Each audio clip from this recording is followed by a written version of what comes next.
اعوذ باللہ من الشیطان الرجیم بسم اللہ الرحمن الرحیم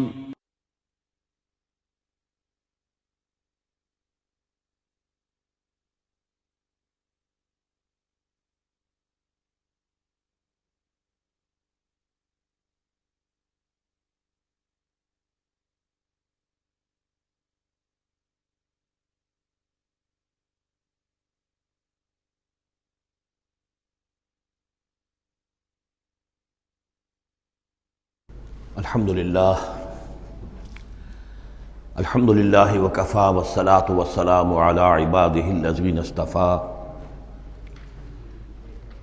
خصوصاً علی افضلہم وخاتم النبیین محمد الامین وعلی آلہ وصحبہ اجمعین اما بعد فقد قال اللہ تبارک وتعالی کما ورد فی سورة الاحزاب اعوذ باللہ من الشیطان الرجیم بسم اللہ الرحمن الرحیم یا ایہا الذین آمنوا اذکروا نعمت اللہ علیکم اذ جاءتکم جنود فارسلنا علیہم ریحا وجنودا لم تروها وکان اللہ بما تعملون بصیرا صدق اللہ العظیم رب اشرح لی صدری ویسر لی امری واحلل عقدۃ من لسانی یفقہوا قولی اللہم ربنا الہمنا رشدنا واعذنا من شرور انفسنا اللہم ارنا الحق حقا وارزقنا اتباعہ وارنا الباطل باطلا وارزقنا اجتنابہ اللہم وفقنا لما تحب وترضى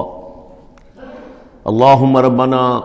آنس وحشتنا فی قبورنا وارحمنا بالقرآن العظیم اللہم اجعلہ لنا اماما ونورا وہدا ورحمہ اللہم ذکرنا منہ ما نسینا وعلمنا منہ ما جہلنا وارزقنا تلاوتہ آناء اللیل واطراف النہار واجعلہ لنا حجتا یا رب العالمین آمین۔ سورہ احزاب کے پہلے رکوع کا ہم ترجمہ کر چکے ہیں اور میں بتا چکا ہوں آپ کو کہ اس کا جو مضامین کا سلسلہ ہے وہ اب چوتھے رکوع کے ساتھ جڑے گا۔ درمیان میں جو دو رکوع آئے ہیں، دوسرا اور تیسرا، یہ دونوں غزوہ احزاب کے ضمن میں ہیں۔ غزوہ احزاب کا بھی جو کچھ مختصر سا تاریخی پس منظر اور اس کے حالات میں آپ کو بتا چکا ہوں کہ اللہ تعالیٰ نے ایسی سچویشن پیدا فرما دی کہ جس میں مسلمانوں کے لیے شدید ترین اور سخت ترین امتحان ہو گیا۔ جو میرا اپنا اندازہ ہے واللہ عالم، ذاتی اعتبار سے جس قدر شدید معاملہ حضور کے ساتھ ہوا ہے طائف میں، ذاتی اعتبار سے ظاہر بات ہے کہ وہاں شخصاً آپ پر ہوئی زیادتی جو ہوئی ہے، اور ایک بہت بڑا امتحان اجتماعی سطح پر مسلمانوں کے لیے اسی شدت کا امتحان اور اسی درجے کی آزمائش جو ہے وہ غزوہ احزاب کے موقع پر آئی ہے۔ 12,000 کا لشکر آ کر مدینے کو گھیر کر پڑ گیا ہے، اور یہ کہ مدینے میں نہ صرف یہ کہ کل نفری 3,000 کی ہے جس میں منافقین بھی ہیں، پھر یہ کہ ان کی پشت پر وہ قبیلہ جو ہے یہود کا بنو قریظہ، ابھی تک اس نے بدعہدی نہیں کی تھی لیکن اب پورا اندیشہ تھا کہ بدعہدی کرے گا، اور وہ چنانچہ اسی محاصرے کے دوران میں اس نے بدعہدی کی بھی، اور ان کی سلسلہ جنبانی ہو بھی گئی تھی باہر سے آنے والے جو حملہ آور تھے ان کے ساتھ۔ بہرحال اس صورتحال میں جب کہ رسد کی بہت کمی تھی، شدید قحط کی کیفیت تھی، شدید سردی کا موسم ہے، سردی میں ویسے بھی انسان کو غذا کی زیادہ ضرورت ہوتی ہے، اس حال میں پھر خندق کھودنی پڑی مسلمانوں کو۔ تو یوں سمجھیے کہ جو شدید ترین امتحان ہو سکتا تھا وہ اللہ نے لے لیا، جس کا نتیجہ کیا نکلا؟ جو منافق اپنے دلوں میں نفاق کو چھپائے ہوئے تھے وہ نفاق ظاہر ہو گیا، ان کی زبانوں پر آ گیا، اور یہی اصل میں آزمائش کا اصل مقصود ہے، لیمیز الخبیث من الطیب، کہ اللہ تعالیٰ خبیث کو اور طیب کو علیحدہ علیحدہ کر دے، ممیز کر دے۔ جیسا کہ سورہ عنکبوت کے ہم نے پہلے رکوع میں 2 مرتبہ وَلَيَعْلَمَنَّ اللَّهُ الَّذِينَ صَدَقُوا وَلَيَعْلَمَنَّ الْكَاذِبِينَ وَلَيَعْلَمَنَّ الَّذِينَ آمَنُوا وَلَيَعْلَمَنَّ الْمُنَافِقِينَ۔ اللہ تعالیٰ واضح کر دے گا، کھول کر رکھ دے گا کہ کون ہے سچے اور کون ہے جھوٹے، یعنی کون ہے حقیقتاً مومن اور کون ہے منافق۔ تو اس کا یہ فنومینن ہے، یہ گویا کہ جیسے کہ اس وقت سن 5 نبوی میں شدید ترین حالات ہو گئے تھے غلاموں کے لیے، نوجوانوں کے لیے۔ ظاہر بات ہے کہ حضور پر تو اس طرح کی دست درازی نہیں کر سکتے تھے مکے کے لوگ، لیکن غلام تھے یا نوجوان تھے، ان کے اوپر جو ہے جس شدید قسم کی آزمائش آ گئی تھی، اسی طرح کی گویا کہ آزمائش سن 5 نبوی میں یہ غزوہ احزاب کی شکل میں بدری دور میں آ گئی ہے۔ یہ 5 ہجری ہے، وہ 5 نبوی ہے۔ یا ایھا الذین آمنوا اذکروا نعمت اللہ علیکم، اہل ایمان یاد کرو اللہ کے اس انعام کو جو تم پر ہوا۔ اذ جاءتکم جنود، جب تمہارے پاس تم پر حملہ آور ہوئے بہت سے لشکر، بنو غطفان آئے، بنو فزارہ آئے مشرق کی طرف سے، اور جنوب اور مغرب کی طرف سے جو ہے چلے آ رہے ہیں قریش، اور ان کو جو ہے پوری سپورٹ حاصل ہے شمال سے یہود کی۔ ان میں وہ کہ بنو نذیر بھی ہیں کہ جو مدینہ ہی سے نکالے گئے تھے، اور اس کے علاوہ یہ کہ خیبر کے یہودی بھی ہیں۔ فارسلنا علیہم ریحن، تو جب وہ لشکر آ گئے تم پر حملہ آور ہوئے تو ہم نے ان پر ایک آندھی بھیج دی، ایک تیز جھکڑ بھیج دیا۔ وجنودا لم تروہا، وہ آندھی تو تم نے بھی دیکھی کہ آندھی آئی ہے، لیکن یہ کہ اور لشکر بھی ہم نے اتارے تھے جو تم نے نہیں دیکھے، یعنی فرشتے۔ وکان اللہ بما تعملون بصیرا، اور جو کچھ تم کر رہے تھے اللہ اسے دیکھ رہا تھا۔ کون اب کس کے منہ پر، کس کی زبان پر نفاق آ گیا ہے، کس کا ایمان اور پختہ ہو گیا ہے۔ تو یہ ایک جملے میں گویا کہ پوری داستان کو تو اللہ نے سمو لیا۔ 20-25 دن تک محاصرہ رہا، اکا دکا مبارزت ہوئی۔ عمرو بن عبد ود آیا، وہ ان کا بہت ہی پورے عرب کا معنی ہوا جو ہے، وہ شہ سوار بھی تھا اور بہت بڑا وہ لڑاکا آدمی، 90 برس کی عمر،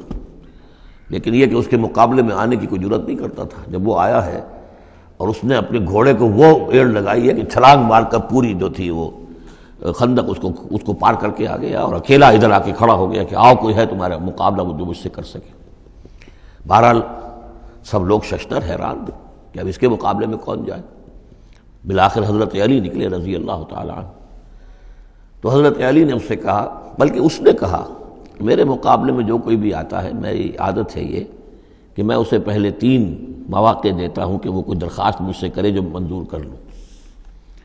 حضرت علی نے کہا میری پہلی درخواست یہ ہے کہ تم ایمان لے آؤ۔ انہوں نے کہا نہیں یہ نہیں ہو سکتا۔ اچھا دوسری درخواست میری یہ ہے کہ تم جنگ سے واپس چلے جاؤ۔ انہوں نے کہا یہ بھی نہیں ہو سکتا۔ تیسری بولو۔ تو حضرت علی نے فرمایا اچھا آؤ اب پھر مقابلے میں آؤ، یہ تیسری درخواست یہ ہے کہ آؤ مجھ سے مقابلہ کرو۔ تو وہ ہنسا، قہقہ لگایا کہ میرا اندازہ نہیں تھا کہ پورے عرب میں کوئی شخص مجھے یہ بھی کہہ سکتا ہے کہ مجھ سے آؤ مقابلہ کرو۔ بہرحال حضرت علی نے اسے واصل جہنم کیا رضی اللہ تعالی عنہ وارضاہ۔ تو اس قسم کی اکی دکی مبارزتیں ہوئیں، کوئی باقاعدہ جس کو کہتے ہیں کوئی مٹ بھیڑ لشکروں کی وہ نہیں ہو سکی، لیکن یہ کہ 25 دن کا محاصرہ طول کھینچ گیا تھا۔ ادھر وہ حضرت نعیم ابن مسعود اشجعی نے جو بھی کچھ سلسلہ جنبانی کیا، کوئی سری جھوٹ تو نہیں بولا، لیکن یہ کہ ایک توریے کے انداز میں ایسی شکل پیدا کر دی کہ جس سے بنی قریظہ کے اور ان کے درمیان بھی کم سے کم بد اعتمادی ضرور پیدا ہو گئی فوری طور پر۔ پھر وہ آندھی آئی شدید، اور اللہ نے جو فرشتے بھیجے انہوں نے کیا کیا یہ ہمیں نہیں معلوم، کیا شکل اختیار کی کہ بہرحال وہ سب کے سب اپنے پڑاؤ اٹھا کر چلے گئے۔ لیکن جو اس دوران صورت رہی ہے اس کا نقشہ کھینچا جا رہا ہے۔ اس جاؤکم من فوقکم ومن اسفل منکم، جب کہ وہ آئے لشکر تمہارے اوپر سے بھی تمہارے نیچے سے بھی۔ یہ جو جغرافیائی جو سلسلہ ہے عرب کا، میں نے کئی دفعہ آپ کو بتایا ہے کہ شمالاً جنوباً یہ جو حجاز کا پہاڑی سلسلہ چلتا ہے شمالاً جنوباً، اسی میں مکہ ہے، طائف ہے، مدینہ ہے، اسی کے آخر میں اوپر جا کر تبوک ہے۔ تو اس پہاڑی سلسلے اور ساحل کے درمیان ایک میدان ہے، یہ تہامہ کہلاتا ہے۔ تہامہ نیچے ہے، بہرحال میدان ہے وہ، تو اب پہاڑی سلسلہ آیا۔ پھر یہ کہیں 30 میل، کہیں 40، کہیں 50 میل چوڑا جو یہ پہاڑی سلسلہ، اس کے بعد جو آتا ہے وہ سطح مرتفع ہے، وہ اونچی سطح ہے، لیکن مرتفع اس میں پہاڑی سلسلہ نہیں ہے، سطح ہے۔ تو اس جاؤکم من فوقکم، تو گویا کہ جو ادھر سے آئے ہیں وہ اوپر سے آئے ہیں، جو مشرق سے آئے، بنو غطفان وغیرہ کے جو قبائل آئے، اور من اسفل منکم نیچے سے جو تہامہ کی طرف سے ہو کر آئے ہیں وہ قریش کا لشکر جو ہے کہ جو مکے سے ہو کر آیا ہے۔ وَإِذْ زَاغَتِ الْأَبْصَارُ، اور جب کہ نگاہیں کج ہو گئی تھیں، جسے ہم کہتے ہیں کہ نگاہیں پتھرا گئیں خوف کے مارے. وَبَلَغَتِ الْقُلُوبُ الْحَنَاجِرَ، اور جب دل جو ہے وہ حلق میں آ گئے تھے، ہنسلیوں میں آ کر پھنس گئے تھے. جب آدمی کے اوپر دہشت ہو تو اس طریقے سے معلوم ہوتا ہے، جسے ہم کہتے ہیں دل بلیوں اچھلنے لگا،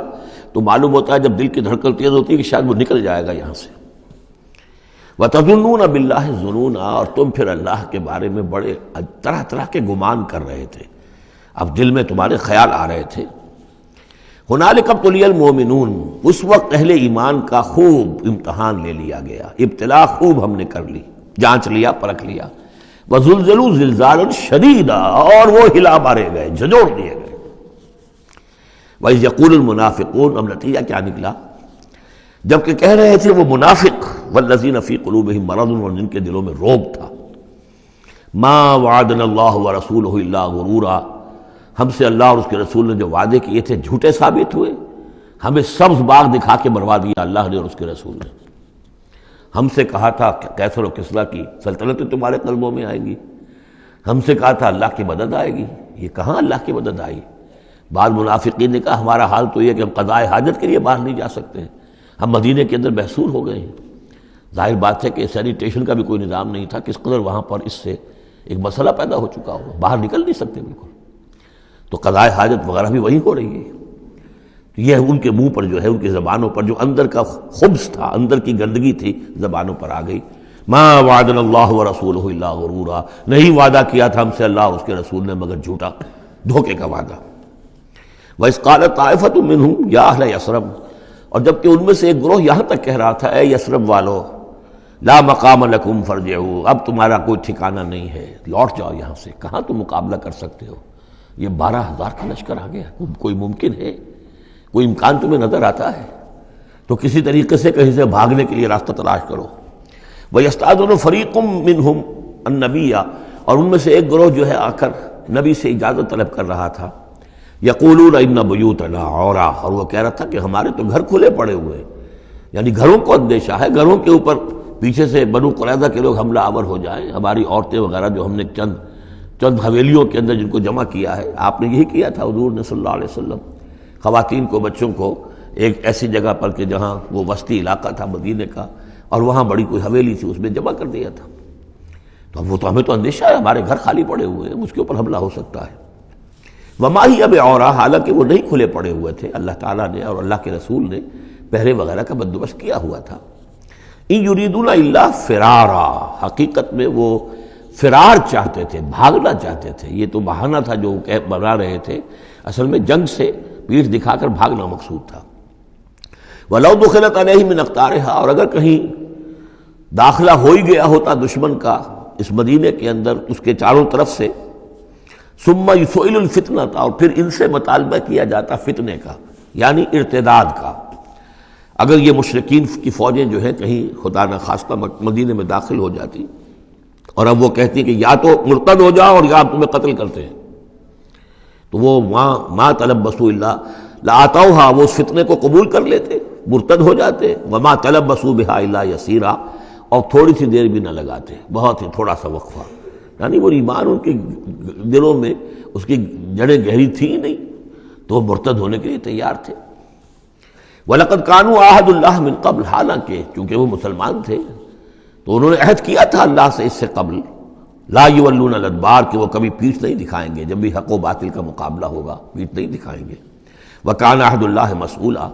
اور یقیناً اللہ کے ساتھ جو عہد کیا گیا اور پھر اس کے بارے میں باز پرس ہوتی ہے کہ وہ عہد پورا کیا گیا یا نہیں کیا گیا.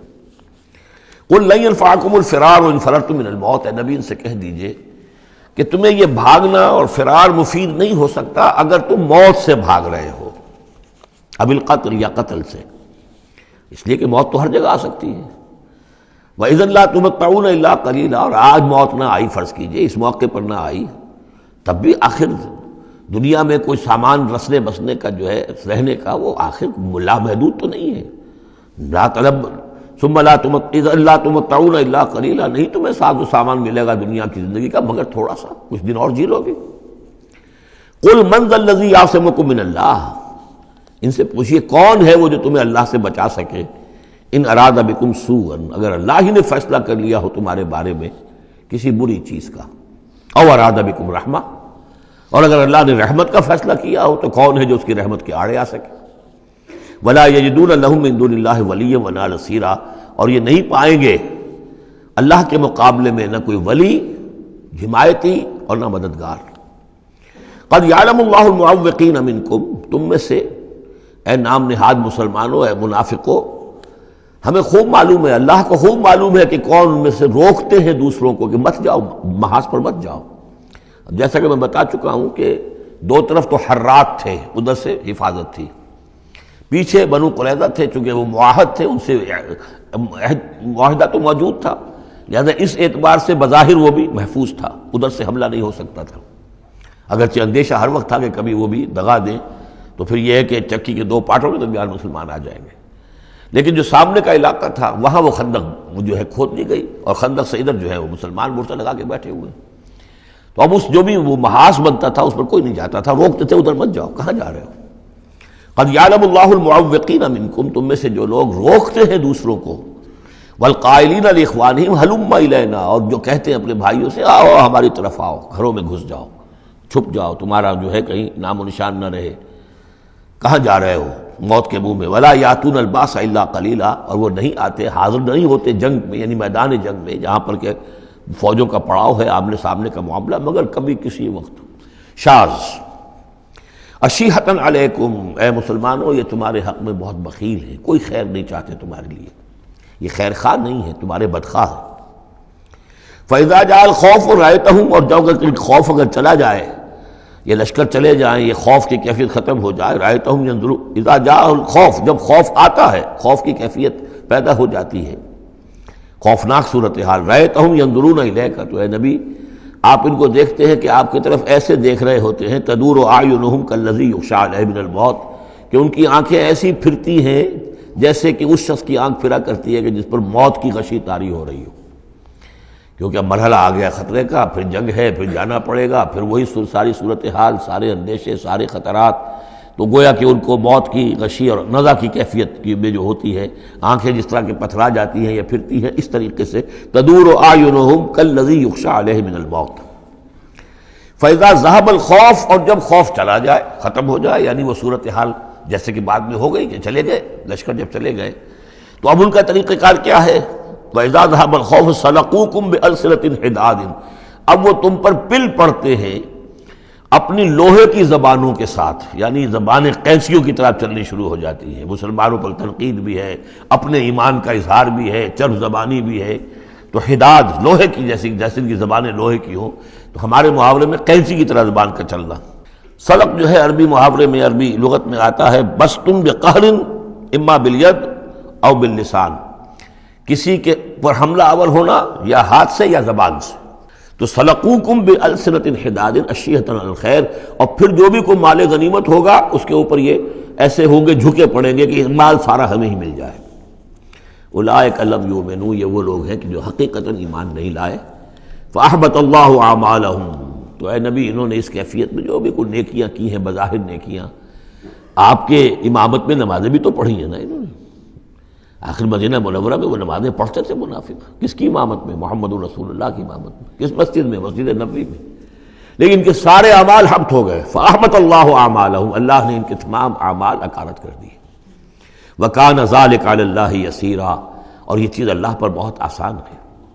یحسبون الاحزاب لم یذهبوا، جبکہ جا چکے ہیں لشکر، ان کا حال یہ ہے کہ ان کے اوپر ابھی تک خوف طاری ہے، جیسے ہوتا ہے کہ کسی بڑے حادثے کے بعد بھی بہت دیر تک اعصاب کے اوپر جو ہے وہ ایک طرح کی کپ کپی طاری رہتی ہے، انسان کے سنسناہٹ سی رہتی ہے، اتنا بڑا حادثہ ہوا ہے۔ یحسبون الاحزاب لم یذهبوا، یہ سمجھتے ہیں کہ وہ گئے نہیں ہیں، کہیں ادھر چھپ گئے ہوں، کہیں پھر دوبارہ آ رہے ہوں، کہیں حملہ دوبارہ تو نہیں کر رہے ہیں، یہ کوئی ان کے ٹیکٹیکل موو تو نہیں تھی کہ ذرا پیچھے ہٹ کے پھر حملہ آور کریں۔ یحسبون الاحزاب لم یذهبوا، یہ سمجھتے ہیں کہ وہ لشکر گئے نہیں ہیں۔ وَإِن یأتی الاحزاب، اور اگر کہیں دوبارہ وہ لشکر جو ہیں، وہ فوجیں جو ہیں دوبارہ کہیں حملہ آور ہو جائیں، یودوا لو انہم بادون فی الاعراب، تو ان کی بڑی خواہش ہوگی کاش کہ ہم مدینے کو چھوڑ کر کہیں ریگستانوں میں چلے گئے ہوتے، اور کہیں نخلستانوں میں جا کر اعراب کی حیثیت کے ساتھ ہم ان کے ساتھ چلے گئے ہوتے، بادیہ نشینوں کے پاس۔ یسألونک عن انبائکم، اور وہاں سے اے مسلمانوں تمہاری خبریں معلوم کرتے رہتے۔ اب کیا ہوا؟ اونٹ کس کروٹ بیٹھا؟ وَلَوْ كَانُوا فِيكُمْ مَا قَاتَلُوا إِلَّا قَلِيلًا، اور اگر یہ تمہارے درمیان موجود بھی رہے تو قتال میں تو حصہ نہیں وہ لیتے مگر شاس دکھانے کے لیے، خانہ پوری جسے ہم کہتے ہیں۔ اب ایک کردار تو یہ ہے جو سامنے آ گیا، دوسرا کردار کیا ہے؟ لَقَدْ كَانَ لَكُمْ فِي رَسُولِ اللَّهِ أُسْوَةٌ حَسَنَةٌ۔ دوسرے کردار کا جو دوسری تصویر ہے، اس کا جو خورشید ہے، سورج ہے، وہ محمد الرسول اللہ کا کردار ہے۔ فرمایا اے مسلمانوں، تمہارے لیے اللہ کے رسول میں ایک اسوہ ہے، نمونہ ہے، بہترین نمونہ۔ اب یہ بات نوٹ کرنے کی ہے کہ یہ آیت ہمارے ہاں سیرت کی تقاریر ہوں، کوئی میلاد کی محفلیں ہوں، کوئی وعظ ہو، تو اس میں بہت پڑھی جاتی ہے یہ آیت اسوہ حسنہ۔ لیکن عام طور پر ہمارے ہاں اسوہ حسنہ کیا ہے؟ چھوٹی چھوٹی سنتیں، ان کا تذکرہ ہوگا۔ مسواک کرنا بھی اسوہ ہے، ٹھیک ہے، اسی طریقے سے اور سنتیں ہیں۔ مسجد میں داخل ہوں تو داہنا پاؤں آگے آنا چاہیے، بایاں نہیں، ٹھیک ہے، ہونا چاہیے، ایک شخص کو کرنا چاہیے، اہتمام کرنا چاہیے، حضور کا یہی معمول تھا۔ یہ سب بھی اسوے میں شامل ہے۔ اصل اسوہ یہ ہے کفر کے مقابلے میں جان ہتھیلی پر رکھ کر میدان میں آنا، یہ ہے اسوہ۔ یہ اسوہ ہماری نگاہوں سے اوجھل محمد رسول اللہ کا مثالی کردار کس اعتبار سے؟ جب بھوک تھی شدید، حضور کو بھی بھوک تھی اور فاقہ تھا۔ جب صحابہ نے آ کے شکایت کی کہ حضور ناقابل برداشت ہو گئی ہے یہ بھوک، دیکھیے ہم نے اپنے پیٹوں پر پتھر باندھے ہوئے ہیں تاکہ یہ کہ معدے کو وہ جو ہنگر کنٹریکشنز ہوتی ہیں وہ نہ ہو، اس کو کم سے کم جھوٹا ہی صحیح ایک دلاسا ہو کہ کچھ بوجھ ہے میرے اوپر، وہ بوجھ چاہے پتھر کا ہو، کھانے کا نہ ہو۔ یہ سب پتھر باندھے ہوئے، کمر دوہری نہ ہو جائے ہماری۔ حضور نے اپنا کرتا اٹھا کے دکھایا، وہاں 2 پتھر بندھے ہوئے، اور اسی حال میں جب صحابہ کدالیں چلا رہے ہیں اور کھود رہے ہیں تو حضور جو ہے اپنے کندھے پر بڑے بڑے پتھر اٹھا کر لے جا کر اور باہر پھینک رہے ہیں۔ اسی میں آپ شریک ہیں پوری طریقے سے۔ یہ ہے اسوہ۔ ایسا نہیں تھا کہ بس حضور تو کہیں ایک جگہ بیٹھے ہوں اور خیمہ لگا ہو اور مور چھل چلے جا رہے ہوں، سمجھے آپ، اور سب ٹھنڈی چھاؤں آپ کو فراہم کی گئی ہو اور باقی سب لوگ جو اس کام میں لگے ہوئے ہیں۔ یہ اسوہ ہے محمد کا صلی اللہ علیہ وسلم۔ لقد کان لکم فی رسول اللہ اسوۃ حسنہ، اسی کو میں کہا کرتا ہوں جدید اصطلاح میں، ایک ہے میکرو اکنامکس اور ایک ہے مائکرو اکنامکس۔ تو مائکرو سنت کو تو لوگ جانتے ہیں، یہ سنت ہے، یہ سنت ہے، اس میں سے بعض کے بارے میں بڑے جھگڑے بھی ہیں، رفع یدین سنت ہے یا نہیں ہے، لیکن میں اس مسئلے پر نہیں جا رہا ہوں۔ لیکن میکرو سنت جو ہے، سب سے بڑی سنت جو ہے، وہ تو یہ ہے کہ وحی کے آغاز کے بعد سے لے کر 40 برس کی عمر کے بعد سے لے کر حضور نے ایک لحظہ، ایک منٹ معاش کی جد و جہد میں صرف نہیں کیا۔ پوری زندگی، پورا وقت، پوری توانائی، پوری قوت دعوت دین، اقامت دین، دین کی دعوت، دین کی اقامت، اسی میں لگائی۔ کوئی جائیداد نہیں بنائی، کوئی کاروبار، حالانکہ اس سے پہلے آپ بہت کامیاب تاجر تھے، کاروبار کرتے تھے، لیکن جب یہ فرض منصبی آ گیا، یا ایھا المدثر قم فانذر وربک فکبر، اب یہی کام ہے، تو کچھ تو اس کی بھی پیروی کرنے کی کوشش کی جائے، اس درجے میں نہ صحیح، وہ عکس تو ہو۔ میکرو سنت جو ہے کسی درجے میں تو اپنی زندگی کے اندر اس کا عکس پیدا کیا جائے۔ ہاں اس کے ساتھ پھر چھوٹی چھوٹی سنتیں بھی ہو جاؤں تو کیا کہنے ہیں، پھر نور علی نور ہے۔ لیکن یہ اس میکرو سنت کا تو ہے ہی نہیں، اپنے تو ساری توانائی، ساری طاقت، سارا وقت دنیا بنانے میں۔ تو لقد کان لکم فی رسول اللہ اسوۃ حسنۃ لمن کان یرجو اللہ والیوم الآخر، بڑی اہم آیت ہے یہ۔ اسوہ تو حضور کا اپنی جگہ پر مکمل ہے، کامل ہے، لیکن یہ کس کے لیے اسوہ ہے؟ جو یہ 2 شرطیں پوری کرے، 3 شرطیں، جو اللہ سے ملاقات کا امیدوار ہے، اللہ سے محبت کرتا ہے اور یوم آخر پر یقین رکھتا ہے، اور ذکر اللہ کثیرا، اور ذکر کرتا ہے اللہ کا کثرت کے ساتھ۔ یہ بالکل وہی بات ہے کہ قرآن مجید تو ہدایت ہے پوری نوع انسانی کے لیے، ھدی للناس، لیکن قرآن سے استفادے کی شرط ہے تقوی، ھدی للمتقین۔ تو جو ربط و تعلق ہے ان 2 آیتوں میں وہی سمجھیے کہ اپنی جگہ پر حضور کی زندگی ایک اسوہ کاملہ ہے، مکمل، لیکن اس سے استفادے کی شرائط ہے، لمن کان یرجو اللہ والیوم الآخر وذکر اللہ کثیرا۔ اب یہ اہل ایمان، حضور کے بعد اہل ایمان کا تذکرہ ہو رہا ہے، محمد الرسول اللہ والذین معہ، اب معہ جو تھے اہل ایمان، ولما رأى المؤمنون الاحزاب، اور جب اہل ایمان نے دیکھا ان لشکروں کو، قالوا ھذا ما وعدنا اللہ ورسولہ وصدق اللہ ورسولہ، انہوں نے کہا یہی تو ہے جس کا اللہ نے وعدہ کیا تھا ہم سے اور اس کے رسول نے وعدہ کیا تھا۔ اب دیکھیے ایک ہی سچویشن ہے، اس کا ریئیکشن کس قدر ایک دوسرے سے مختلف ہے۔ معلوم ہے یہ مسئلہ ہے انسان کا اندرونی، یضل بہ کثیرا ویہدی بہ کثیرا، تو جیسے قرآن کے بارے میں آیا اسی طریقے سے اس سچویشن سے بھی انہوں نے کیا کہا؟ ہم نے تو سنا ہوا ہے، پہلے ہی اللہ نے کہہ دیا تھا وَلَنَبْلُوَنَّكُمْ بِشَيْءٍ مِّنَ الْخَوْفِ وَالْجُوعِ وَنَقْصٍ مِّنَ الْأَمْوَالِ وَالْأَنفُسِ وَالثَّمَرَاتِ، یہ قرآن مجید میں سورہ بقرہ میں آیت نہیں آ چکی تھی؟ لَتُبْلَوُنَّ فِي أَمْوَالِكُمْ فِي أَنفُسِكُمْ وَأَمْوَالِكُمْ، یہ کیا سورہ آل عمران میں آیت نہیں آ چکی تھی؟ یہ تو چیزیں وہی تو ہیں جس کا کہ ہم سے وعدہ کیا تھا۔ وَلَمَّا رَأَى الْمُؤْمِنُونَ الْأَحْزَابَ، جب دیکھا اہل ایمان نے ان احزاب کو، قالوا هذا ما وعدنا اللہ ورسولہ وصدق اللہ ورسولہ، اور بالکل صحیح کہا تھا اللہ نے بھی اور بالکل صحیح فرمایا تھا اس کے رسول نے بھی، وما زادہم الا ایمانا وتسلیما، اور نہیں ہوا ان میں کسی شے کا اضافہ مگر ایمان اور تسلیم، ایمان کے ساتھ تسلیم، سر تسلیم خم، سر تسلیم خم ہے جو مزاج یار میں آئے، جو اللہ کی طرف سے فیصلہ ہے، جیسا کہ ہم پڑھ چکے ہیں سورہ توبہ میں، اگرچہ سورہ توبہ تو بہت بعد میں نازل ہوگی، ابھی 4 سال بعد میں اس سورہ مبارکہ کے وہ زمانہ نزول کے اعتبار سے، لیکن ہم تو پڑھ چکے ہیں ہر طرف موسم بنا اللہ احدی الحسنیین، ہمارے لیے تم کیا اندازہ کس چیز کا انتظار کر سکتے ہو سوائے 2 نہایت اعلیٰ ترین صورتوں کے، ہم سب کے سب شہید ہو جائیں تب بھی ہماری کامیابی ہے، اور ہم کامیاب ہو کر آ جائیں تو تب تو تم بھی مانو گے کامیابی ہے، اس لیے ہمیں تو کوئی اندیشہ ہی نہیں۔ تو اس میں تسلیم ان کے اندر، اور ہم بھی تسلیم کی خو ڈالیں گے، بے نیازی تیری عادت ہی صحیح۔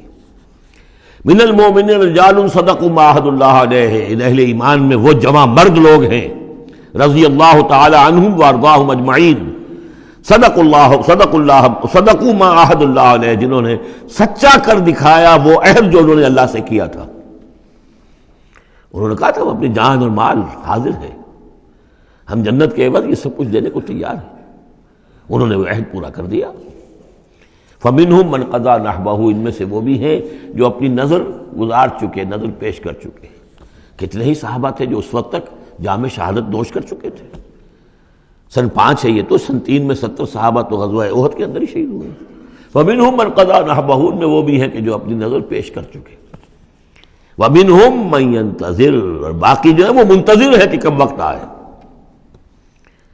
یہ تو ہم انتظار میں ہیں کہ کب اللہ تعالیٰ ہمیں بھی شہادت کا درجہ دے، ہماری بھی شہادت قبول فرما لے۔ وبال دوش ہے سر جس میں ناتواں پہ مگر لگا رکھا ہے تیرے خنجر و ثنا کے لیے، ہم تو اللہ منتظر ہیں کہ کب ہماری باری آ جائے۔ فَمِنْهُمْ مَنْ قَضَى نَحْبَهُ وَمِنْهُمْ مَنْ يَنْتَظِرُ وَمَا بَدَّلُوا تَبْدِيلًا، اور انہوں نے ہرگز تبدیلی کوئی نہیں کی، جو انہوں نے عہد اللہ سے کیا سر بوس میں فرق نہیں آنے دیا۔ لِيَجْزِيَ اللَّهُ الصَّادِقِينَ بِصِدْقِهِمْ، تاکہ اللہ تعالیٰ سچوں کو ان کی سچائی کا پورا بدلہ دے۔ وَيُعَذِّبَ الْمُنَافِقِينَ إِن شَاءَ أَوْ يَتُوبَ عَلَيْهِمْ، اور ان منافقوں کو چاہے تو ان پر عذاب بھیج دے، اور چاہے تو ابھی ان کی توبہ قبول کر لے، انہیں توبہ کا موقع دے دے۔ یہ میں بتا چکا ہوں کہ آخری جو فیصلہ ہوا وہ جب کہ غزوہ تبوک کا معاملہ ہوا ہے، پھر آخری فیصلے ہوئے ہیں۔ یا سورہ نساء جو ہے اس کے اندر بھی وہ آیت آ گئی تھی کہ فی الدرک الاسفل من النار، لیکن آخری چیز کہ اے نبی استغفر لہم او لا تستغفر لہم ان تستغفر لہم 70 مرۃ فلن یغفر اللہ لہم، کہ اب آپ ان منافقوں کے لیے استغفار کریں یا نہ کریں، اگر 70 مرتبہ بھی استغفار کریں گے تب بھی اللہ ان کو معاف نہیں فرمائے گا۔ ان اللہ کان غفور الرحیم، یقینا اللہ غفور الرحیم ہے۔ ورد اللہ الذین کفروا، اللہ نے لوٹا دیا ان کافروں کو جو چڑھ کر آئے تھے بڑے شان و شوکت کے ساتھ، وہ پورے لشکر جو ہے سب چلے گئے، بغیظہم، وہ اپنے غصے کو ساتھ ہی لے گئے۔ وہ غصہ جو ہے وہ نکالے بغیر، یا تو کوئی جنگ ہوتی، کچھ وہ قتل عام کرتے تو کچھ غصہ ان کا نکلتا، اللہ نے ان کو ان کے غصے کے ساتھ ہی واپس کر دیا۔ ورد اللہ الذین کفروا بغیظہم لم ینالوا خیرا، انہیں کوئی خیر حاصل نہ ہو سکا، کوئی فتح ہوتی، کوئی کارنامہ سر انجام دیا ہوتا، کچھ نہیں۔ وکفى اللہ المؤمنین القتال، اور اللہ کافی رہا اہل ایمان کی طرف سے قتال کے لیے۔ اہل ایمان کو تو جنگ کی نوبت ہی نہیں آئی، کھلی جنگ تو ہوئی نہیں،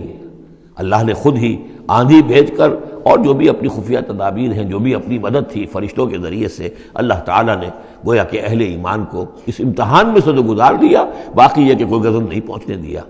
وکان اللہ قویا عزیزا، اور یقیناً اللہ تعالیٰ قوی اور عزیز ہے، زبردست ہے، قوت والا ہے۔ وانزل الذین ظاہروہم، اب یہ دوسرا ہے، اس کا جو ضمیمہ ہے غزوہ احزاب کا، وہ غزوہ بنی قریظہ ہے۔ روایات میں آتا ہے کہ حضور نے غزوہ، جب یہ لشکر چلے گئے، غزوہ احزاب ختم ہو گیا، تو آ کر واپس گھر آ کر اپنے ہتھیار وغیرہ اتارے، زرہ اتاری، تو حضرت جبرائیل آئے کہ آپ نے ہتھیار اتار دی، ہم نے تو ابھی اتارے نہیں ہیں، ابھی بنو قریظہ کو کیفر کردار تک پہنچانا ہے۔ انہوں نے جو غداری کی اس موقع پر، اپنے عہد کو توڑا ہے، اس کی سزا انہیں دینی ہے۔ چنانچہ حضور نے حکم دیا کہ اب کوئی مسلمان جو ہے عصر کی نماز نہ پڑھے یا کوئی مغرب کی نماز نہ پڑھے، جو بھی کوئی وقت معین کیا، جب تک کہ وہ بنی قریظہ کے علاقے میں پہنچ نہ جائے۔ وہاں جا کر اب وہاں جا کے پھر ان کا گھیراؤ کیا گیا، محاصرہ ہوا۔ وہ محاصرہ بھی خاصا طویل ہوا، ان کا قلعہ بڑا مضبوط تھا، لیکن تنگ آ کر بالآخر انہوں نے ہتھیار ڈال دیے، اور یہ کہا کہ سعد بن معاذ جو رئیس اوس تھے اور ان کے حلیف تھے، اوس کے قبیلے کے ساتھ ان کی پرانی جو ہے وہ حلیفی تعلقات تھے، حلیفانہ تعلقات، کل جو وہ فیصلہ کر دیں گے ہمیں منظور ہوگا۔ تو حضرت سعد بن معاذ رضی اللہ تعالی عنہ، جو تورات میں فیصلہ لکھا ہوا ہے بد عہدی کا، کہ قوم اگر تمہارے ساتھ بد عہدی کرے اور اس کے بعد اللہ تمہیں اس پر فتح دے دے تو کیا کرو، اس کے مطابق فیصلہ سنایا کہ ان کے جتنے جوان ہیں اس قبیلے کے، جو جنگ کرنے کے قابل ہیں، ان کو قتل کر دیا جائے، اور باقی جو ان کے بوڑھے ہوں یا اور ہوں، مرد ہوں، بچے ہوں، عورتیں ہوں، ان کو جو ہے غلام بنا لیا جائے، ان کا سارا مال ضبط ہو جائے گا۔ تو بدترین سزا جو ہے ان تین قبیلوں میں سے، جن میں سے ایک قبیلہ تھا بنی قینقاع کا، ایک تھا بنو نذیر، یہ دونوں تو صرف جلا وطن ہوئے ہیں، لیکن بدترین سزا پھر ان کو دی گئی ہے۔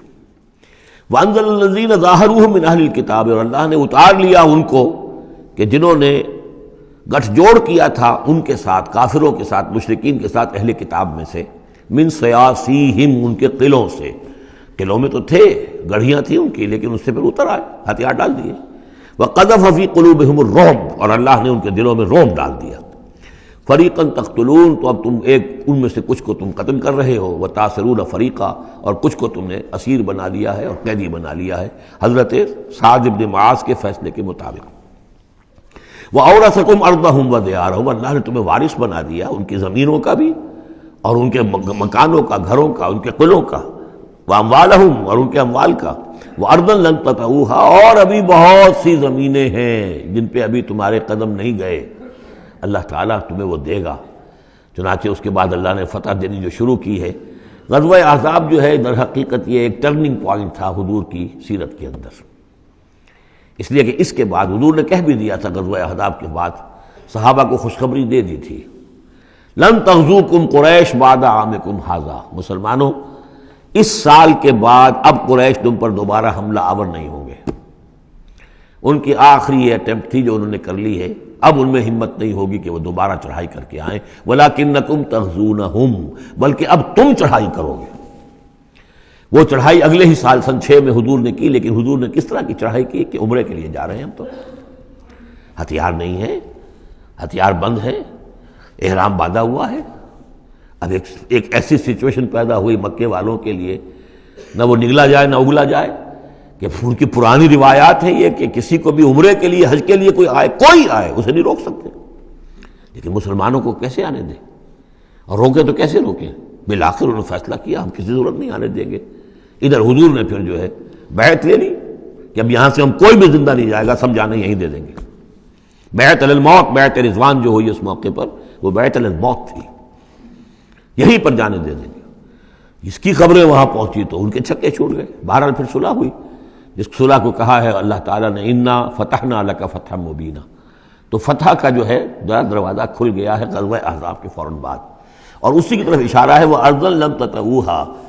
ابھی بہت سی زمینیں جن پر مسلمانوں تمہارے قدم نہیں پہنچے، ابھی تم نے گھوڑے نہیں دوڑائے ہیں، ابھی وہ تو زمینیں، اب کہاں سے کہاں تک آپ سمجھیے کہ 30 سال کے اندر کہاں سے کہاں تک مسلمانوں کی حکومت ہو گئی، تو وہ سارا اشارہ اس میں ہے، خاص طور پہ خیبر سن 7 میں یہودیوں کا گڑھ فتح ہو گیا۔ وَكَانَ اللَّهُ عَلَىٰ كُلِّ شَيْءٍ قَدِيرًا، اور اللہ تعالیٰ ہر چیز پر قادر ہے۔ اب یہاں سے وہ مضمون شروع ہو رہا ہے کہ جو پہلے رکوع میں تھا، کچھ جو مجلسی اصلاحات ہیں، یوں سمجھیے کہ ان کی پہلی قسط وہ ہے جو سورہ احزاب میں آ رہی ہے۔ 5ویں سال عرب میں پردے کا رواج نہیں تھا، چادر کا رواج تھا، مرد بھی عورت بھی، باہر جب نکلتا تھا تو ایک لمبی سی چادر لے کر، لیکن یہ کہ مردوں کے صرف کندھے پر وہ پڑی ہوتی تھی، عورتیں بھی، عورتیں یہ ضرور تھا کہ اسے اپنا تقریباً پورے جسم میں وہ لپیٹ لیتی تھی اس میں، لیکن چہرے کا کچھ نہیں، سر پہ کچھ نہیں، سر پر اگر ہو گیا ورنہ چہرہ کھلا۔ یہ وہاں کے رواج تھے، گھروں میں بے دھڑک جا رہے ہیں آ رہے ہیں، اور جو بھی تھا وہاں پر جو صورتحال تھی۔ اب اس میں جو تدریجاً اصلاح کی گئی، تو پہلی بات جو سمجھنے کی ہے وہ یہ ہے کہ اصلاح کا آغاز ہوا، چیریٹی بگنز ایٹ ہوم، نبی کے گھر سے آغاز کیا گیا، اور نبی کی بیویوں کو سب سے پہلے مخاطب کیا گیا، اس لیے کہ یہاں سے اس کا آغاز ہوگا۔ اور اس میں ایک بڑا لطیف نکتہ یہ ہے کہ حضور صلی اللہ علیہ وسلم جو اسوہ حسنہ ہے کامل، تو مردوں کے لیے تو کامل اسوہ حسنہ ہے حضور صلی اللہ علیہ وسلم، باپ کی حیثیت سے، بیٹے کی حیثیت سے، داماد کی حیثیت سے، خسر کی حیثیت سے، قاضی القضات کی حیثیت سے، سپہ سالار کی حیثیت سے، ہیڈ آف دی اسٹیٹ کی حیثیت سے، امام کی حیثیت سے، خطیب کی حیثیت سے، معلم کی حیثیت سے، مربی اور مزکی کی حیثیت سے، جتنی حیثیتیں آپ گن سکتے ہیں حضور کی سیرت میں اسوہ موجود ہے۔ ایک پہلو سے اسوے میں کمی ہے، اور وہ کمی کیا ہے؟ عورتوں کے جو خاص نسوانی معاملات ہوتے ہیں اس میں تو حضور اسوہ نہیں بن سکتے، حضور تو مرد ہے، تو عورتوں کی زندگی کا ایک حصہ ہے کہ نہیں؟ تو عورتوں کے لیے اسوہ کون ہے؟ وہ آپ کے ازواج مطہرات کو اسوہ بنایا جا رہا ہے، اس لیے اصلاح کا عمل ان سے شروع کیا گیا، اور ان کو گویا کہ کہہ دیا گیا کہ تم اگر نیکی کرو گی دوہرا اجر پاؤ گی، کیوں کہ تمہیں تو دیکھ کر تمام مسلمان خواتین نے جو ہے تمہارے نقش قدم کی پیروی کرنی ہے، اور خدا نہ خواستہ تم نے کوئی غلط حرکت کی تو تمہیں دوہری سزا ملے گی، اس لیے کہ تم تو ان کے لیے اب اسوہ ہو۔ تو گویا کہ اسی سورہ مبارکہ میں حضور کے بارے میں آیت آئی ہے لَقَدْ كَانَ لَكُمْ فِي رَسُولِ اللَّهِ أُسْوَةٌ حَسَنَةٌ، لیکن حضور کے اس اسوے میں جو ایک پہلو سے کمی ہے کہ خواتین کے لیے ان کے جو مخصوص نسوانی معاملات ہیں ان کے لیے حضور کی شخصیت میں اسوہ نہیں ہے، اس خلا کو پر کیا ہے ازواج مطہرات کے ذریعے سے۔ یا ایھا النبی قل لازواجک، اے نبی کہہ دیجئے اپنی بیویوں سے، ان کنتن تردن الحیاۃ الدنیا وزینتہا فتعالین امتعکن واسرحکن سراحا جمیلا۔ یہ واقعہ ایلا ہے۔ اب آپ کو معلوم ہے کہ جب مسلمانوں کے ہاں اب خوشحالی آ گئی، اب فتح کا دور شروع ہو گیا، مال غنیمت بھی آیا ہے، تو عام مسلمانوں کے گھر میں خوشحالی ہو گئی، تو ازواج مطہرات برمنائے طب بشری ان کی طرف سے بھی ایک تقاضا آیا کہ اب ہمارا بھی نفقہ، ہمارا خرچہ کچھ بڑھایا جائے۔ اس مطالبے کو حضور نے اتنا ناپسند کیا کہ قسم کھا لی کہ 1 مہینے تک میں گھر میں کسی گھر میں نہیں جاؤں گا، کسی اپنی اہلیہ محترمہ سے ملاقات نہیں کروں گا۔ اور مسجد کے ساتھ ہی ایک بالا خانہ سا تھا، اس میں آپ نے اپنا جو ہے وہ قیام کر لیا، تو ایک طوفان مچ گیا مدینے میں۔ اب حضرت ابوبکر کی بیٹی حضرت عائشہ حضور کے گھر میں ہے، حضرت عمر کی بیٹی حضرت حفصہ حضور کے گھر میں ہے، کہ اب یہ کیا ہو رہا ہے، کیا ان کو طلاق ہو جائے گی، کیا ہوگا، حضور نے کیا فیصلہ کر لیا ہے؟ اس کو ایلا کہتے ہیں، کچھ عرصے کے لیے بیویوں سے قطع تعلق کر لینا، اور یہ سورہ الذین یولون من نسائہم، اس کا حکم جو ہے وہ آ چکا، 4 مہینے سے زیادہ کی اجازت نہیں ہے۔ لیکن یہ کہ بہرحال یہ جب حضور نے کیا تو اس کے بعد پھر یہ آیات نازل ہوئیں کہ اے نبی اب آپ صاف 2 آپشنز رکھ دیجئے اپنی ازواج کے سامنے، اگر تو انہیں دنیا چاہیے تو وہ خود آیات ہی میں دیکھ لیجئے، ان کنتن تردن الحیات الدنیا، کہ اگر تو تم چاہتی ہو دنیا کی زندگی، اس کی زیبائش اور آرائش، وزینتہا فتعالین، آؤ امتعکن، میں تمہیں مال و متاع دے دوں گا، واسرحکن سراحا جمیلا، پھر میں اپنے گھر سے تمہیں رخصت کر دوں گا خوبصورتی کے ساتھ، لیکن یہ کہ پھر تم میرے گھر میں نہیں رہ سکتی، پھر میں اپنے ہاتھ سے تمہیں رخصت کر دوں گا۔ وَإِن كُنتُنَّ تُرِدْنَ اللَّهَ وَرَسُولَهُ،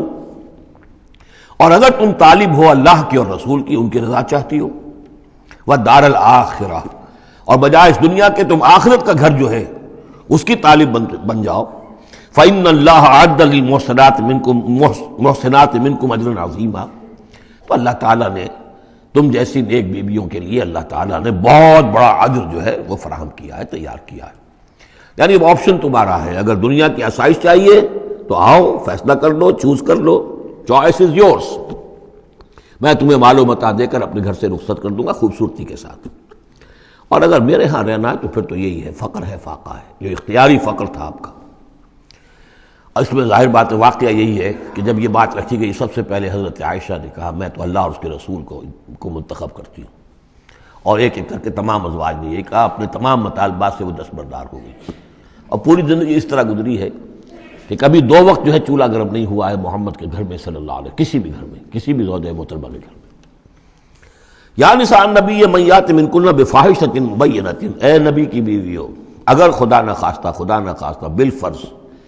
تم میں سے کسی کی طرف سے کسی کھلی بے حیائی کا ارتکاب ہوا، یضاعف لها العذاب ضعفین، اسے عذاب دیا جائے گا دگنا، وکان ذلک علی اللہ یسیرا، اور یہ اللہ پر بہت آسان ہے۔ یہ نہ سمجھنا نبی کی بیویاں تو نبی ہمیں بچا لے گا، اسی لیے قرآن مجید میں بار بار آتا ہے حضرت نوح کی بیوی، حضرت لوط کی بیوی، حضرت لوط کی بیوی کا ذکر بہت زیادہ ہے۔ نبی بھی اپنی بیوی کو نہیں بچا سکتا، اگر اس کا اپنا کردار غلط ہے، اس کا اپنا جو رویہ ہے صحیح نہیں ہے، اگر اس ایمان اور عمل صالح سے محروم ہے تو کچھ نہیں۔ چنانچہ حضور نے ایک مرتبہ اپنے قریبی گھرانے کی جو خواتین تھیں ان کو بٹھایا اور ایک ایک کا نام لے لے کر کہا ہے، یا فاطمہ بنت محمد صلی اللہ علیہ وسلم انقذی نفسک من النار فانی لا املک لک من اللہ شیئا، اے فاطمہ محمد کی بیٹی، خود اپنے آپ کو آگ سے بچاؤ، نکالو اپنے آپ کو آگ سے اپنے عمل سے، اس لیے کہ مجھے اللہ کے ہاں کوئی اختیار تمہارے بارے میں حاصل نہیں ہوگا۔ اگر فاطمہ کے بارے میں نہیں تو پھر کس کے بارے میں؟ یا صفیہ امت رسول اللہ، اے صفیہ اللہ کے رسول کی پھوپھی، انقذی نفسک من النار فانی لا املک لک من اللہ شیئا، اپنے آپ کو جہنم کی آگ سے بچانے کی کوشش کرو، اس سے نکالو اپنے آپ کو، اور میں قیامت کے دن، میں اللہ کے محاسبے کے وقت میں تمہارے کام نہیں آ سکوں گا۔ وَمَن يَقْنُتْ مِنكُنَّ لِلَّهِ وَرَسُولِهِ، تو اب جو کوئی بھی تم میں سے اللہ اور اس کے رسول کی اطاعت پر کاربند ہو جائے، فرما برداری اختیار کرے، وَتَعْمَلْ صَالِحًا، اور نیک عمل کرے، نُؤْتِهَا أَجْرَهَا مَرَّتَيْن، تو اسے ہم اس کا اجر بھی دیں گے دوہرا۔ غلطی کرو گی تو سزا دگنی، اور صحیح طرز عمل ہوگا ایمان اور عمل صالح والا تو اجر بھی تمہارا دگنا ہوگا۔ اعتدنا لها رزقا کریما، اور اس کے لیے اللہ تعالیٰ نے، ہم نے بہت ہی رزق کریم باعزت روزی کا اہتمام جنات کے اندر کیا ہوا ہے۔ یا نساء النبی لستن کاحد من النساء، اے نبی کی بیویوں تم عام عورتوں کے مانند نہیں ہو، تم نبی کی بیویاں ہو۔ یہاں اس کو سمجھ لیجیے، مراد کیا ہے کہ تمہیں اسوہ بننا ہے امت کی تمام خواتین کے لیے تا قیامت۔ لستن کاحد من النساء، اب پہلی ہدایت یہ دی گئی ان اتقیتن فلا تخضعن بالقول۔ اب ظاہر بات ہے وہ پہلی یوں سمجھیے کہ جو بھی معاشرے کا نقشہ میں کھینچ چکا ہوں، تو لوگ آتے تھے گفتگو کرتے تھے بے دھڑک۔ پہلی بات تو یہ آپ نے فرمائی کہ اگر تم تقویٰ دل میں رکھو اور لوگوں سے بات کرتے ہوئے اپنی آواز میں لوچ پیدا نہ کرو، نرمی پیدا نہ کرو۔ ظاہر بات ہے عورت کی آواز اس کے اندر مرد کے لیے کشش ہے، اور اگر کہیں طرح اس میں لوچ بھی ہو تو اگر کسی کے دل میں کوئی خباثت ہے، کوئی گندگی ہے، منافق بھی تو اسی معاشرے میں تھے نا،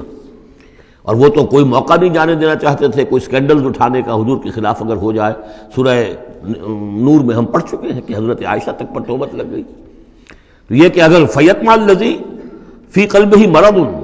کہ کہیں تم تو اپنی شرافت اور مروت کی وجہ سے نرم انداز میں بات کرو، اور جس کے دل میں کوئی روگ ہے، منافقت کا روگ ہے، بیماری ہے، وہ کوئی اور ہی امید لگا لے کہ شاید ان کی کوئی توقع، شاید میں یعنی یہاں پہ اگر کوئی محنت کروں، کوشش کروں تو شاید میری دال گل جائے، کسی بری نیت اور ارادے کو دل میں پال لے۔ وَقُلْنَ قَوْلًا مَعْرُوفًا، بات کرو بڑی معروف انداز میں، لیکن انداز جو ہے اس میں وہ سختی کا ہونا چاہیے،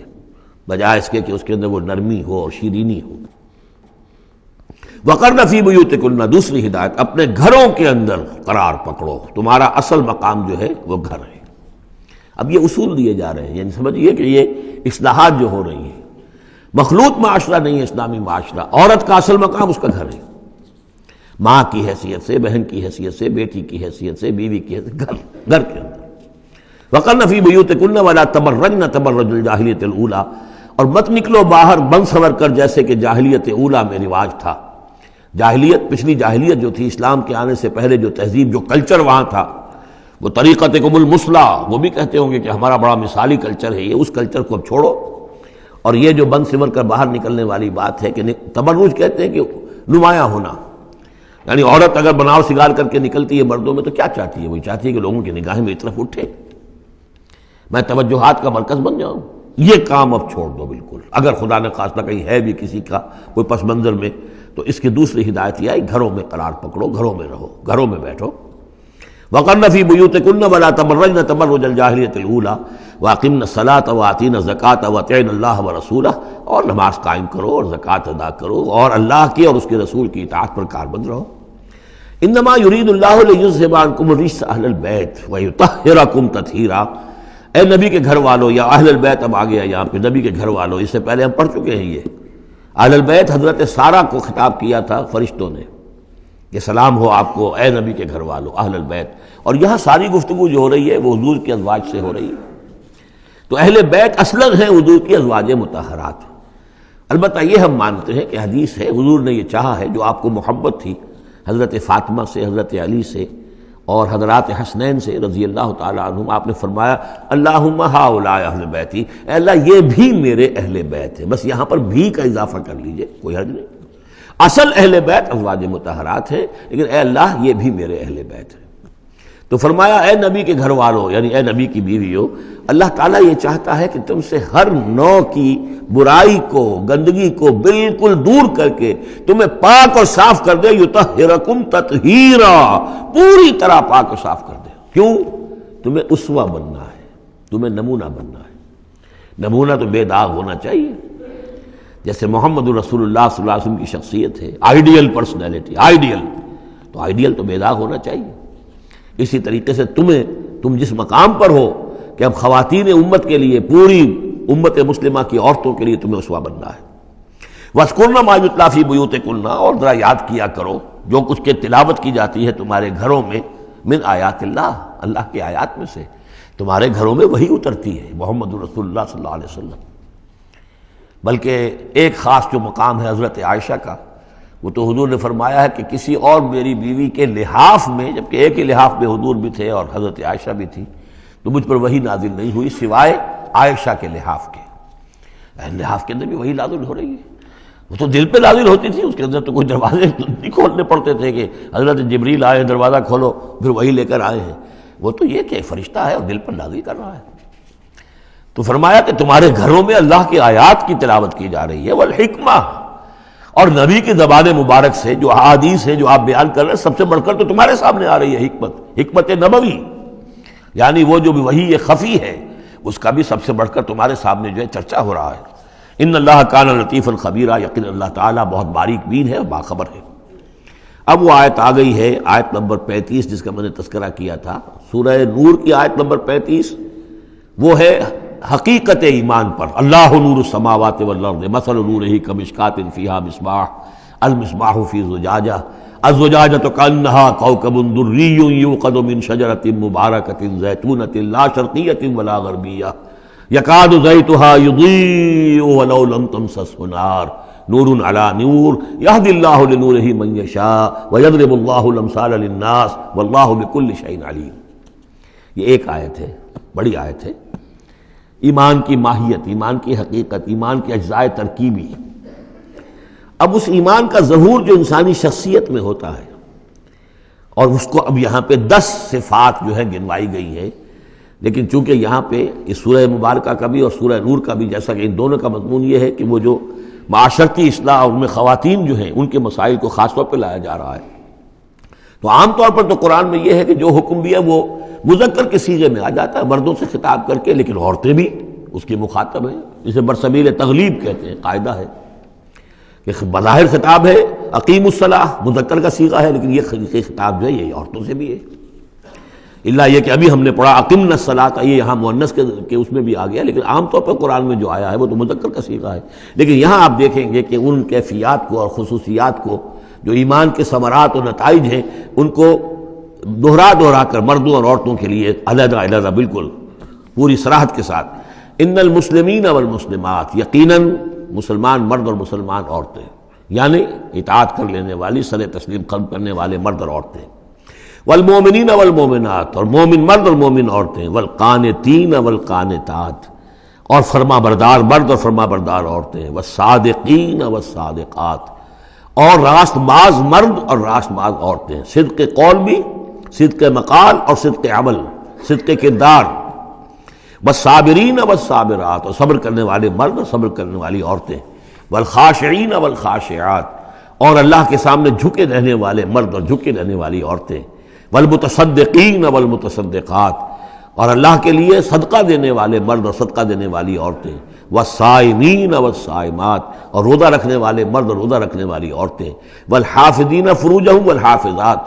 اور اپنے شرمگاہوں کی حفاظت کرنے والے مرد اور اپنی شرمگاہوں کی حفاظت کرنے والی عورتیں، والذاکرین اللہ کثیرا والذاکرات، اور کثرت کے ساتھ اللہ کا ذکر کرنے والے مرد اور ذکر کرنے والی عورتیں، اعد اللہ لہم مغفرۃ واجرا عظیما، اللہ تعالیٰ نے ان سب کے لیے مغفرت اور بہت بڑا اجر تیار کر رکھا ہے۔ اللہم ربنا اجعلنا منہم، اللہم ربنا اجعلنا منہم۔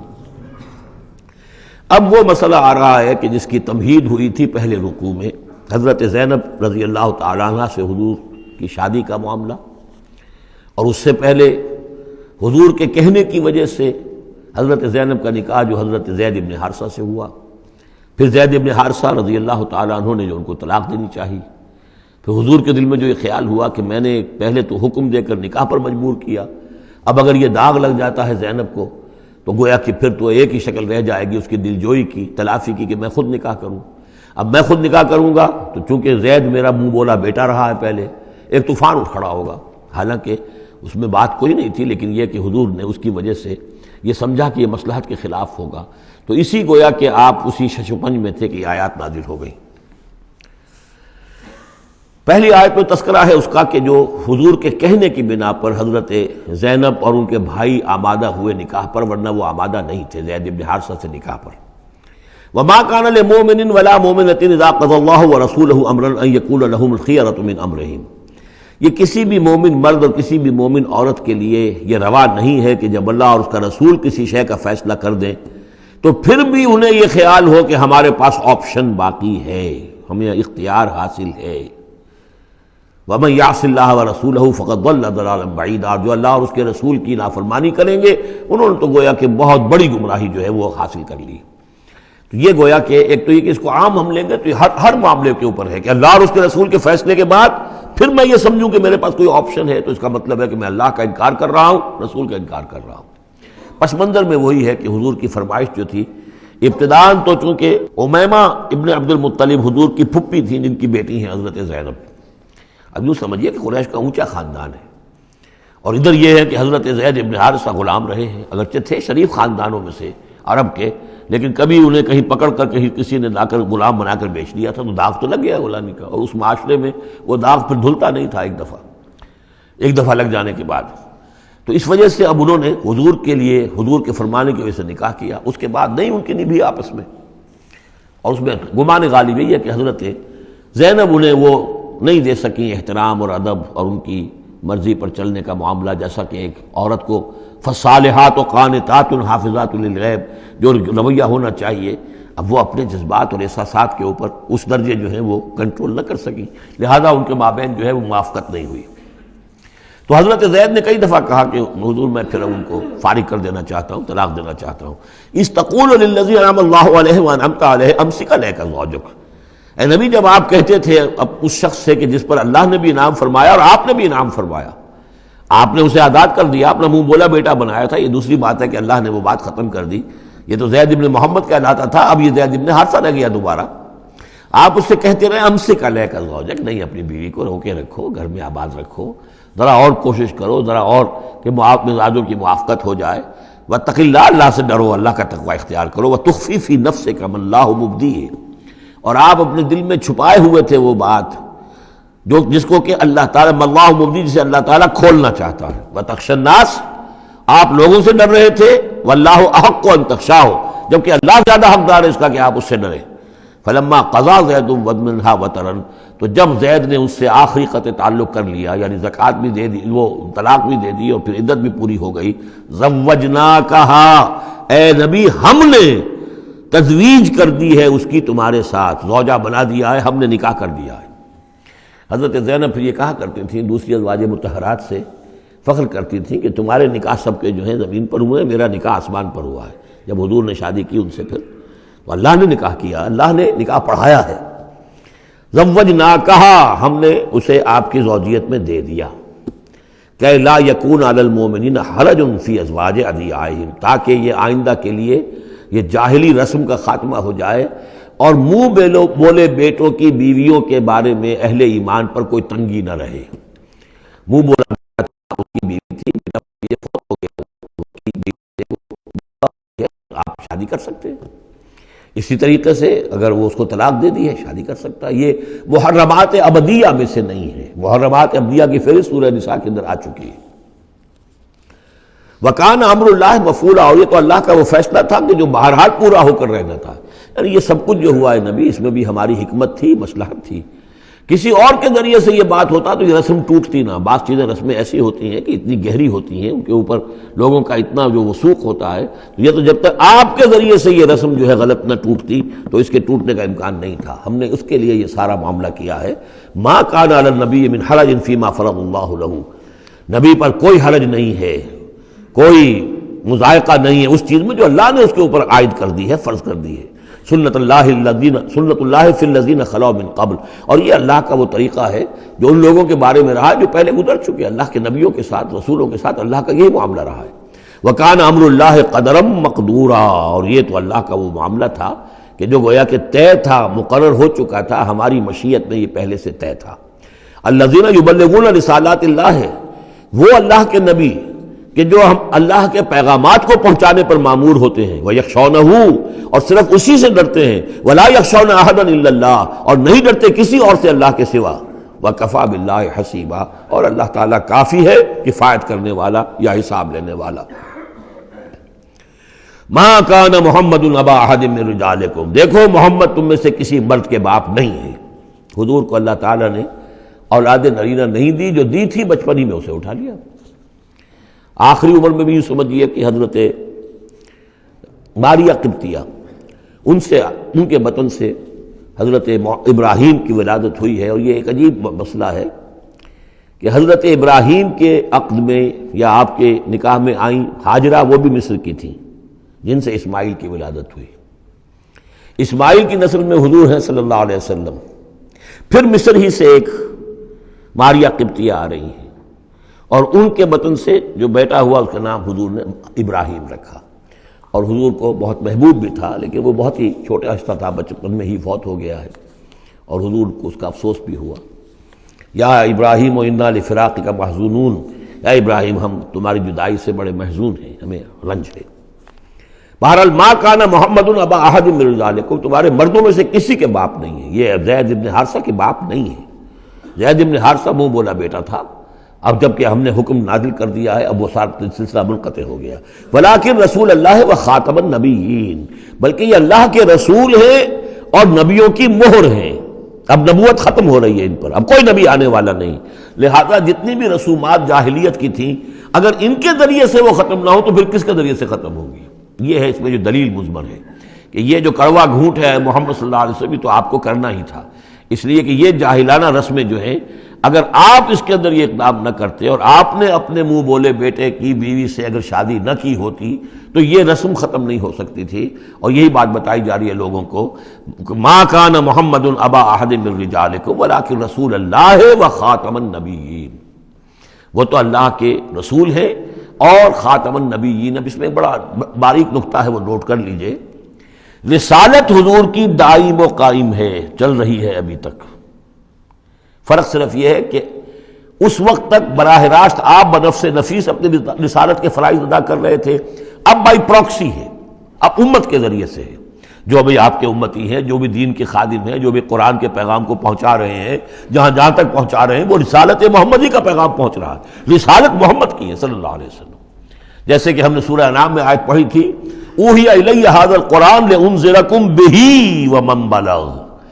اے نبی ان سے کہہ دیجئے یہ قرآن مجھ پر وحی کیا گیا ہے تاکہ اس کے ذریعے سے میں تمہیں بھی خبردار کر دوں اور جسے بھی یہ قرآن پہنچ جائے. اسی لیے امت کو آپ ہدایت دے کر گئے تھے، فَلْيُبَلِّغِ الشَّاهِدُ الْغَائِبَ، اب یہ تمہارا کام ہے اس قرآن کی تبلیغ کرو اور پہنچاؤ، جو بھی یہاں نہیں ہے ان تک پہنچاؤ. تو گویا کہ رسالت محمدی ختم نہیں ہوئی ہے، رسالت محمدی تو چل رہی ہے. لہذا ختم کا لفظ جو آیا ہے وہ رسالت کے ساتھ نہیں آیا، نبوت کے ساتھ آیا. نبوت ختم ہو گئی جب وحی کا دروازہ بند ہو گیا، نبوت ختم ہو گئی. نبوت محمدی آپ کی ذات کے ساتھ تھی، وہ جیسے ہی آپ کی ذات جو ہے وہ اس دنیا سے اس نے پردہ کیا، اس کے ساتھ ہی آپ کی وہ نبوت کا دروازہ بند ہو گیا. لیکن رسالت محمدی وہ تو دائم و قائم ہے. اسی لیے یہاں دیکھیے ولیکن رسول اللہ ہے وخاتم النبیین، آپ تو اللہ کے رسول ہیں اور دائم ہیں اور قائم ہیں، اور خاتم النبیین ہیں اور نبیوں کی مہر ہیں. وکان اللہ بکل شیء علیما، اور یقیناً اللہ تو ہر چیز کا علم رکھنے والا ہے. بارک اللہ لی ولکم فی القرآن العظیم ونفعنی وإیاکم بالآیات والذکر الحکیم.